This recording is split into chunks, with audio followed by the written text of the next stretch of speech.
Good morning everyone, my name is Vijay Gupta and you are watching biology classes. तो welcome है आप सभी का बायोलॉजी के इस क्लास में।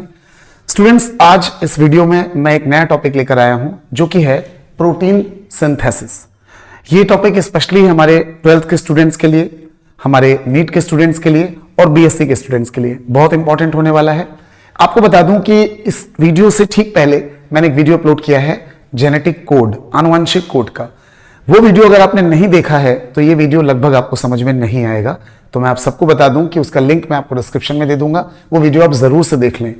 उसके पहले डीएनए, यानी अगर आपको डीएनए, आरएनए और जेनेटिक कोड की समझ है तभी आप इस टॉपिक को अच्छे से समझ पाएंगे। अदरवाइज ये वीडियो आपको बहुत ज्यादा समझ में नहीं आएगा, क्योंकि बेसिक सारा इन्हीं वीडियोस में बताया गया है। तो डीएनए का जो लिंक है वो मैं आपको दे दूंगा।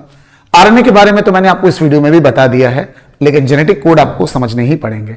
तो चलिए वीडियो को शुरू करते हैं। सबसे पहली बात यह कि प्रोटीन क्या चीज होती है, कैसे बनती है प्रोटीन, इस बारे में मैंने यहां पर एक फ्लोचार्ट जैसा बनाया हुआ है जिसमें मैं आपको यह समझाने वाला हूं कि प्रोटीन का निर्माण किस तरीके से होता है।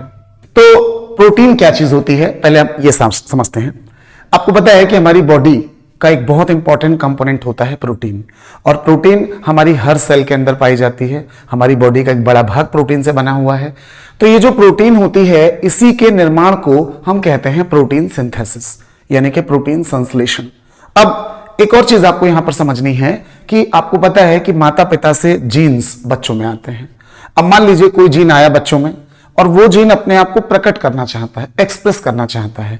तो वो जीन अपने आप को कैसे एक्सप्रेस करेगा? प्रोटीन बनाकर। यानी हमारी बॉडी के अंदर जो लक्षण माता पिता से आए हैं, जेनेटिक ट्रेट्स, आनुवंशिक लक्षण, वो अपने आप को एक्सप्रेस करने के लिए, प्रकट करने के लिए भी प्रोटीन बनाते हैं, और जो प्रोटीन बनती है वही उस लक्षण को प्रदर्शित करती है। तो प्रोटीन निर्माण की जो प्रक्रिया है ये हमारी बॉडी की हर सेल में हो रही है।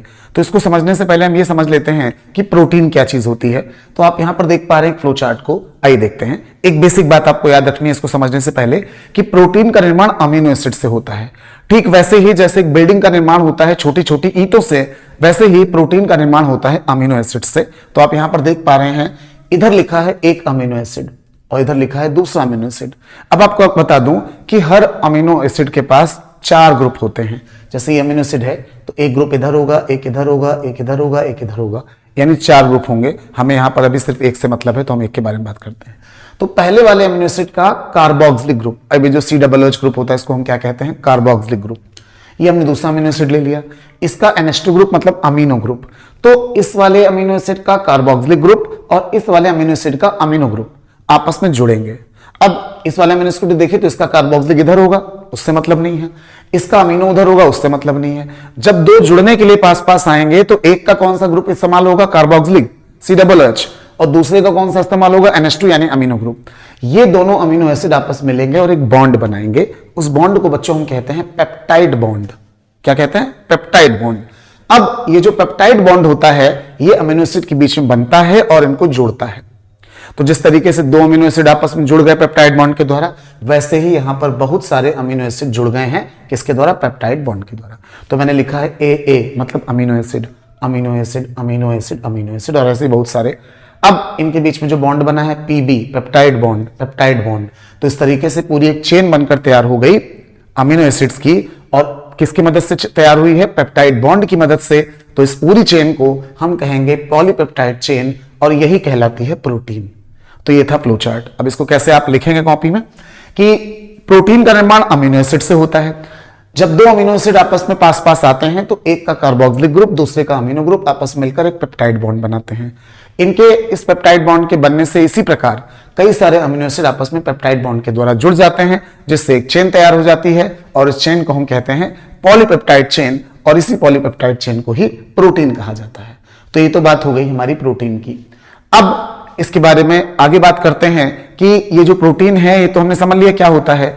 प्रोटीन कैसे बनता है यहां पर हम बात करने वाले हैं, प्रोटीन सिंथेसिस के बारे में। तो वीडियो में अब आगे मैं आपको बताने वाला हूं कि कैसे होती है प्रोटीन सिंथेसिस। तो स्टूडेंट्स, प्रोटीन क्या होती है ये तो हमने जान लिया।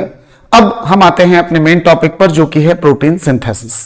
आपको बता दूं कि प्रोटीन सिंथेसिस के लिए एक लाइन यूज की जाती है, central dogma of molecular biology, जो कि यहां पर आप लिखा हुआ देख पा रहे होंगे।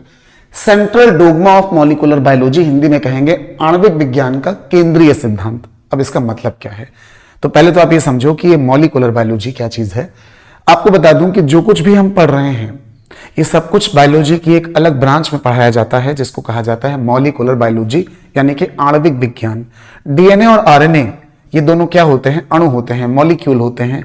इनकी स्टडी, इनकी डिटेल स्टडी, इनका रेप्लिकेशन, ये सारा कुछ बायोलॉजी के जिस ब्रांच में आता है उसे कहा जाता है मॉलिक्यूलर बायोलॉजी, यानी कि आणविक विज्ञान। अब इस पूरी मॉलिक्यूलर बायोलॉजी का सबसे इंपॉर्टेंट पार्ट क्या है? Protein synthesis.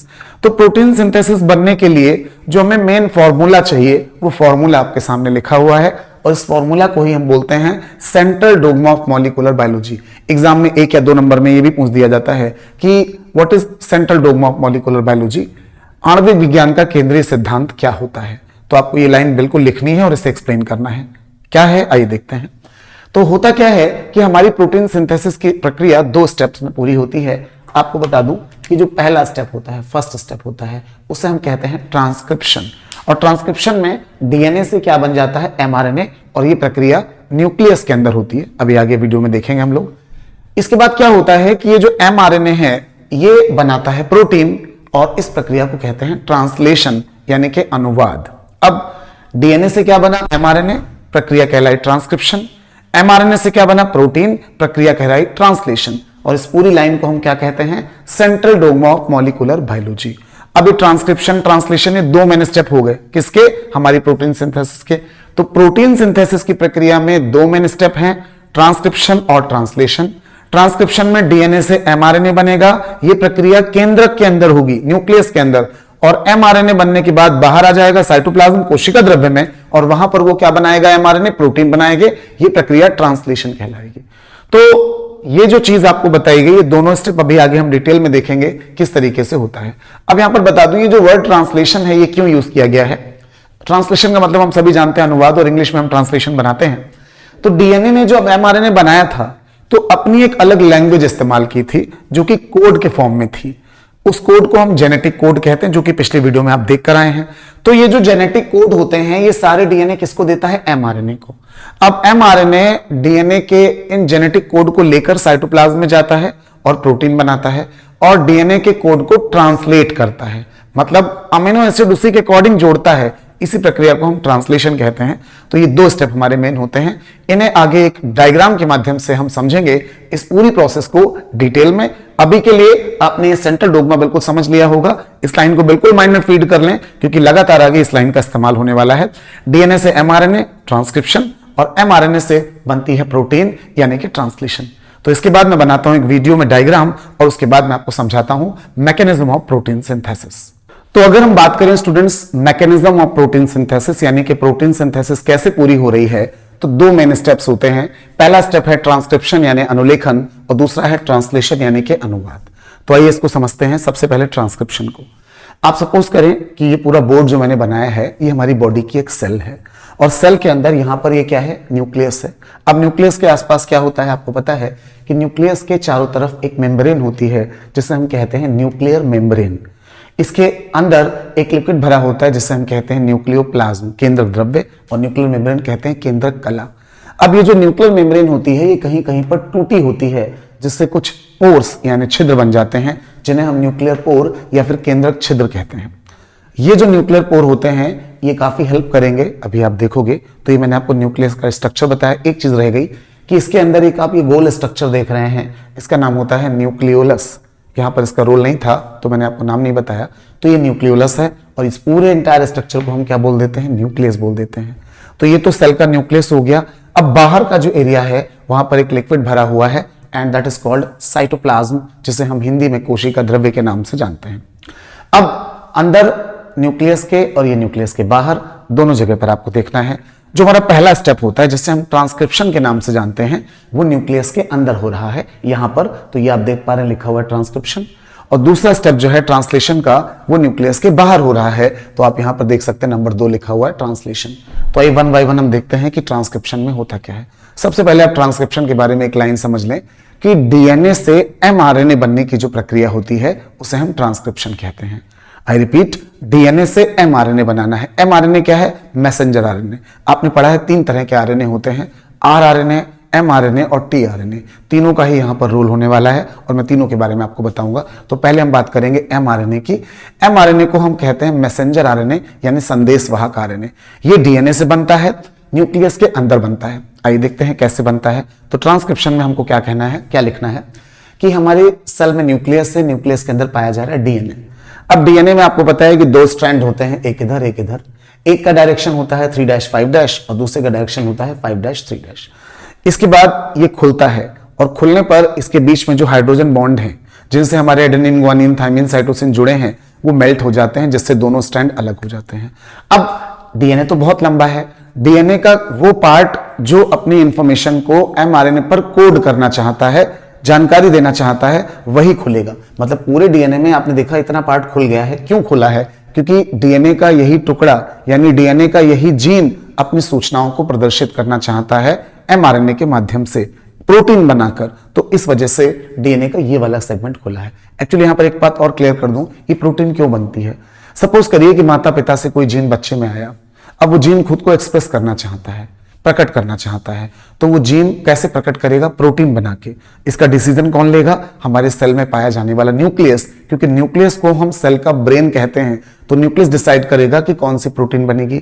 अब न्यूक्लियस में कौन है? डीएनए है। तो डीएनए ने क्या किया, जो प्रोटीन सेल में बननी है, इस लाइन पर ध्यान दीजिएगा, जो प्रोटीन सेल में बननी है उसके लिए डीएनए का एक सेगमेंट खुलेगा और वो सारी इंफॉर्मेशन, प्रोटीन की इंफॉर्मेशन किस पर कोड कर देगा? एमआरएनए पर। और ये एमआरएनए डीएनए के इस मैसेज को लेकर बाहर जाएगा और प्रोटीन बनाएगा। इसीलिए एमआरएनए को मैसेंजर कहते हैं, क्योंकि डीएनए के मैसेज को लेकर जाता है। तो देखते हैं प्रक्रिया कैसे होती है। तो ये हमारा डीएनए हो गया जिसके दो स्ट्रैंड आपस में खुल गए। खुलने के बाद आपने देखा कि इधर वाला स्ट्रैंड 3'5' है और इधर वाला 5'3'। अब इसमें से ये जो हमारा 3'5' वाला स्ट्रैंड होता है, ये अपने ठीक सामने एक एमआरएनए बनाएगा, जो कि मैंने यहां पिंक कलर से दिखाया है एमआरएनए। इस एमआरएनए पर वही कोड पाए जाएंगे जो डीएनए पर पाए जा रहे हैं, इसके अपोजिट में। मतलब अगर यहां पर आपको पता है, हमेशा की तरह 4 ग्राफ के नियम मैंने आपको पढ़ा रखे हैं। ए के सामने हमेशा टी आता है और जी के सामने हमेशा सी आता है।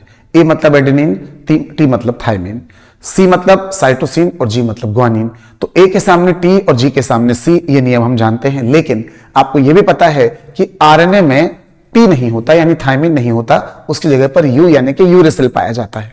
तो टी के सामने ए आ गया और ए के सामने टी की जगह पर क्या आ जाएगा? यू आ जाएगा, क्योंकि ये आरएनए है और आरएनए में टी नहीं होता। सी के सामने जी, जी के सामने सी, जी के सामने फिर से सी, फिर से जी के सामने सी, ए के सामने यू, टी के सामने ए और टी के सामने ए। अब ये सारी कहानी समझने के लिए आपको मेरा वीडियो देखना पड़ेगा डीएनए वाला, जिसमें मैंने बिल्कुल क्लियरली बताया है कि कौन कौन से बेस किसके सामने लगते हैं। ठीक है, उसका लिंक भी मैं आपको डिस्क्रिप्शन में दे दूंगा। तो ये जो डीएनए था, इसका जो ये वाला स्ट्रैंड था 3'5', इसने अपने सामने बना लिया है किसको? एमआरएनए को। और एमआरएनए बनने की प्रक्रिया क्या कहलाई है? ट्रांसक्रिप्शन। तो इस तरीके से ट्रांसक्रिप्शन हुआ न्यूक्लियस के अंदर, यानी डीएनए ने अपने सारे कोड को किसे दे दिया है? एमआरएनए को। और एमआरएनए अब इसी के हिसाब से प्रोटीन का निर्माण करेगा। तो डीएनए का सारा मैसेज किस पर कोड हो गया है? एमआरएनए पर। अब ये जो लैंग्वेज है जिसमें आप देख पा रहे हैं ए, यू, जी, सी, सी, इसी लैंग्वेज को हम जेनेटिक कोड कहते हैं, जिसे हमने आपको पिछले वीडियो में बताया था। तो डीएनए ने सारी इंफॉर्मेशन दे दी एमआरएनए को और एमआरएनए बनने की ये प्रक्रिया क्या कहलाई? ट्रांसक्रिप्शन। और यहां पर पूरा हो गया हमारा पहला स्टेप। अब आता है हमारा दूसरा स्टेप।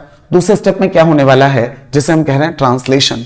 ट्रांसलेशन में क्या होगा कि डीएनए ने जो भी जेनेटिक कोड दिए हैं एमआरएनए को, एमआरएनए सेल के अंदर बाहर आएगा, न्यूक्लियस से बाहर आएगा साइटोप्लाज्म में, और वहां पर जो राइबोसोम है उनके पास जाएगा और राइबोसोम पर जाकर डीएनए के दिए हुए कोड के हिसाब से प्रोटीन्स को प्राप्त करेगा। सारे प्रोटीन्स लाइन से अमीनो एसिड्स को प्राप्त करेगा। सारे अमीनो एसिड जुड़ते चले जाएंगे और अमीनो एसिड के जुड़ने से जो चेन बनेगी उसे हम कहेंगे पॉलीपेप्टाइड चेन या फिर प्रोटीन। तो दूसरे स्टेप में हमें एमआरएनए से प्रोटीन बनाना है। ये मेजर 2 स्टेप हैं। ट्रांसक्रिप्शन में हमने देखा कि डीएनए से एमआरएनए बन रहा था, जबकि ट्रांसलेशन में हम देखेंगे एमआरएनए से प्रोटीन बनेगा। तो कैसे बनेगा एमआरएनए से प्रोटीन, ये हम देखते हैं अगले स्टेप में, जिसका नाम है ट्रांसलेशन। ट्रांसलेशन की प्रक्रिया स्टूडेंट्स जो होती है वो कैसे होगी, आइए देखते हैं। अभी अभी हमने देखा एमआरएनए बन गया है ट्रांसक्रिप्शन के द्वारा। अब ये एमआरएनए हमारे न्यूक्लियस से बाहर निकलेगा। इसमें कौन हेल्प करने वाला है? Nuclear pores. तो न्यूक्लियर पोर्स यानी केंद्रक छिद्र, उनसे ये एमआरएनए बाहर आ गया। बाहर आकर ये जाएगा किसके पास, राइबोसोम के पास। ये क्या पाए जा रहे हैं, दीज आर द राइबोसोम। अब आपने पढ़ा है कि राइबोसोम में दो यूनिट्स होती हैं, एक छोटी यूनिट होती है जिसे हम कहते हैं स्मॉल सब यूनिट, और एक होती है बड़ी यूनिट जिसे हम कहते हैं लार्ज सब यूनिट। ये जो स्मॉल और लार्ज सब यूनिट होती हैं, इनके बीच में ये घुस जाता है एमआरएनए। तो एमआरएनए साइटोप्लाज्म में जाकर राइबोसोम की दोनों यूनिट्स के बीच में प्रवेश कर जाता है। तो आपने देखा ये इस तरीके से प्रवेश कर गया, पूरा एमआरएनए मैंने यहां पर बना दिया। और इस एमआरएनए पर क्या है, डीएनए के दिए गए जेनेटिक कोड। ओके, आपको बता दूं कि राइबोसोम, जब हमने आपको सेल चैप्टर पढ़ाया तो बताया कि राइबोसोम जो होते हैं उन्हें प्रोटीन फैक्ट्रीज कहा जाता है, क्योंकि प्रोटीन का निर्माण यहीं पर हो रहा है। तो राइबोसोम के बिना प्रोटीन सिंथेसिस पॉसिबल नहीं है। और राइबोसोम के बारे में आपको बता दूं कि जो मैं आपको अभी बता रहा था कि 3 तरह के आरएनए होते हैं। पहला आरएनए कहलाता है आरआरएनए, दूसरा होता है टीआरएनए, और तीसरा होता है एमआरएनए। तो आपने अभी एमआरएनए के बारे में तो देख लिया, डीएनए के ने बनाया है ट्रांसक्रिप्शन से। अब ये जो आरआरएनए होता है ये हमारी सेल में सबसे ज्यादा होता है, अबाउट 80 to 90%। और ये आरएनए प्रोटीन के साथ मिलकर राइबोसोम बनाता है। तो ये जितने राइबोसोम आप देख रहे हैं ये सब किससे बने हुए हैं, आरआरएनए से बने हैं। यानी तीनों आरएनए का रोल होता है हमारी प्रोटीन सिंथेसिस में। अभी मैं आपको तीसरे वाले का रोल भी बताऊंगा, टीआरएनए का क्या रोल है। तो इतनी बातें आपने समझ ली होंगी। जैसे ही एमआरएनए बाहर आया, राइबोसोम की दोनों यूनिट के बीच में प्रवेश कर गया। अब ये एमआरएनए राइबोसोम की यूनिट्स पर धीरे धीरे खिसकना शुरू करेगा, ऐसे आगे बढ़ेगा, और जो कोड हैं वो भी बीच में आते जाएंगे। जैसे ही यहां पर पहला कोड आया AUG, अब आपको मैंने सिखा रखा है जेनेटिक कोड में कि AUG ही प्रक्रिया को शुरू करता है। यानी कि इनिशियल कोडॉन या आरंभन कोडॉन जिसे हम कहते हैं वो कौन होता है, AUG। और वो किस अमीनो एसिड के लिए होता है, मेथियोनाइन के लिए। और यही प्रोटीन सिंथेसिस की प्रक्रिया को स्टार्ट करता है, ये मैं आपको बता चुका हूं पिछले वीडियो में। तो जैसे ही AUG आया, अब यहां पर आप देखिए ये क्या है, ये बहुत सारे टीआरएनए पड़े हुए हैं। इनके स्ट्रक्चर को थोड़ा जानना जरूरी है, आइए मैं अलग से आपको बताता हूं टीआरएनए के स्ट्रक्चर के बारे में। तो हर एक टीआरएनए में इस तरीके से 4 आर्म होते हैं,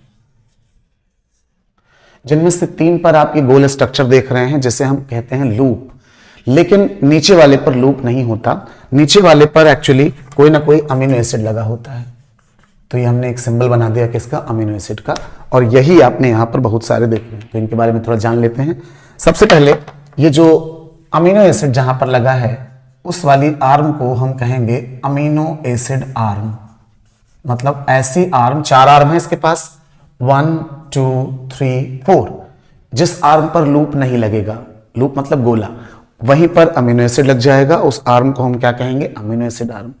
अब अमीनो एसिड आर्म के अपोजिट में जो आर्म होता है उसे कहते हैं एंटीकोडॉन आर्म। Anticodon arm. अब एंटीकोडॉन आर्म पर क्या लगा होगा ये हमें सीखना पड़ेगा। सपोज करिए कि यहां पर जो अमीनो एसिड है वो मेथियोनाइन है, और आपको पता है जेनेटिक कोड की टेबल से आपने सीखा है कि मेथियोनाइन का जो कोड होता है वो होता है AUG। AUG। अब इसे उल्टा करते हैं। A का उल्टा मतलब A के सामने हमेशा क्या आता है, U। U का उल्टा A हो जाता है, और G का उल्टा क्या हो जाता है, C। तो AUG का अपोजिट क्या आया, UAC। इसको कहेंगे एंटीकोड, और ये पाया जाएगा इस जगह पर UAC। तो ये है हमारा एक टीआरएनए। ये क्या बना दिया मैंने आपके लिए, टीआरएनए। अब इसके स्ट्रक्चर को समझना बहुत जरूरी है, मैं फिर से बताता हूं। हर टीआरएनए में 4 आर्म होती हैं। 2 आर्म के बारे में मैं आपको कभी और बताऊंगा आगे के वीडियोस में। अभी 2 आर्म की जानकारी आपको समझनी है। एक आर्म को कहते हैं अमीनो एसिड आर्म, जिस पर कोई ना कोई अमीनो एसिड लगा होता है, जैसे हमने मान लिया मेथियोनाइन लगा है। ऐसे ही अमीनो एसिड आर्म के अपोजिट में जो आर्म होता है उसको कहते हैं एंटीकोडॉन आर्म, और वहां पर एंटी कोड लगे होते हैं। किसके हिसाब से, अगर मेथियोनाइन को कोड कर रहा है AUG, तो AUG का उल्टा यानी एंटी क्या होगा, UAC, वो यहां पर पाया जाएगा। तो ये स्ट्रक्चर है। ये टीआरएनए हमारे साइटोप्लाज्म में बहुत सारे पड़े हुए हैं, और हर टीआरएनए में आप देखिए नीचे की तरफ क्या लगाया मैंने, अमीनो एसिड लगाया है। किस आर्म पर, अमीनो एसिड आर्म पर। जैसे इस पर वेलाइन लगा है, इस पर फेनाइलएलानाइन लगा है, इस पर ग्लूटामाइन, सेराइन, हिस्टिडाइन, प्रोलाइन, ट्रिप्टोफेन। ये सारे आप देख पा रहे हैं अमीनो एसिड लगे हैं। अब इनके अपोजिट में क्या होगा, अपोजिट में सबके क्या पाया जाएगा, सबके अपोजिट में होगा एंटीकोडॉन आर्म। और एंटीकोडॉन आर्म पर क्या लगाएंगे, एंटीकोड। किस हिसाब से, एग्जाम्पल के तौर पर यहां लिखा है वेलाइन। अब मान लेते हैं वेलाइन का कोड होता है GUU, तो GUU का उल्टा करते हैं, G का उल्टा C, U का उल्टा A और U का उल्टा फिर से A, तो यहां पर क्या लगा देंगे CAA। तो इसी तरीके से हमने सारे जो tRNA हैं वो यहां पर लगा दिए हैं। हर जगह पर एक तरफ अमीनो एसिड लगा है, एक तरफ उसके एंटीकोड लगे हैं, और ये अमीनो एसिड अब एक एक करके कहां जाएंगे, राइबोसोम के पास, और जुड़ते जाएंगे और हमारी प्रोटीन बन जाएगी। लेकिन जाएंगे कैसे, अब ये क्वेश्चन, तो आप देखते हैं यहां पे क्या होता है।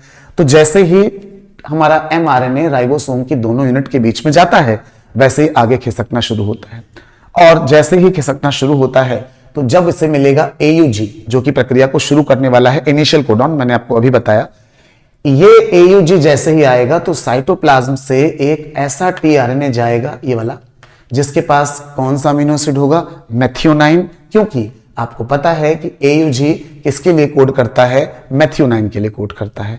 अब जैसे ही AUG वहां पहुंचेगा तो आप देखिए एंटीकोड जो है, A का उल्टा U, U का उल्टा A और G का उल्टा C, ये आपस में मैच करेंगे, और मैच करते ही ये फिक्स हो जाएगा कि हाँ ये सही अमीनो एसिड यहां पर आया है, और ये अमीनो एसिड यानी कि जो मेथियोनाइन है वो राइबोसोम को देकर ये वापस चला आएगा। एक अमीनो एसिड पहुंच गया है।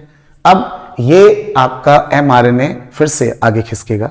जब आगे खिसकेगा तो कोई और कोड मिलेगा। एग्जाम्पल के तौर पर इस बार कोड मिला है CAA, और हमने कहा कि CAA कोड होता है किसके लिए, ग्लूटामाइन के लिए। तो यहां से एक ऐसा अमीनो एसिड आएगा जिसके पास क्या लगा होगा, ग्लूटामाइन, और वो ग्लूटामाइन देकर वापस चला जाएगा। फिर यही प्रक्रिया होगी। इसके बाद एक क्रम से जैसे हमने लगा दिया आर्जिनाइन, ठीक, तो एक के बाद एक, जैसे यहां पर आप देखिए यहां लिखा है CGA, तो CGA किसके लिए कोड करता है, आर्जिनिन के लिए करता है, तो हमने आर्जिनिन को दिखा दिया। कहने का मतलब क्या हुआ कि जैसे जैसे mRNA आगे खिसकेगा, राइबोसोम की दोनों यूनिट के बीच में जो कोड आएगा उसी कोड के हिसाब से यहां से tRNA जाएगा और अपना अमीनो एसिड देकर वापस चला आएगा। इस तरीके से इनके मिलने से धीरे धीरे एक चेन बनती रहेगी जिसे हम कहते हैं पॉलीपेप्टाइड चेन, और फाइनली प्रोटीन का निर्माण पूरा हो जाएगा, और इस प्रक्रिया को हम कहेंगे ट्रांसलेशन। अब ये तो आपने कर लिया। एक लास्ट बात जो आपको और समझनी है वो क्या है कि ये जो tRNA, ये जो प्रोटीन सिंथेसिस हो रही है, ये लगातार पॉलीपेप्टाइड चेन बनती जा रही है, ये रुकेगी कैसे? तो आपको बता दूं इसके लिए भी एक कोड है जो आप यहां पर देख रहे हैं, UAG। मैंने आपको पढ़ाया था जेनेटिक कोड की टेबल में कि 3 ऐसे कोड होते हैं जिनमें किसी अमीनो एसिड का कोई सेंस नहीं होता, जिन्हें हम नॉन सेंस कोडॉन कहते हैं।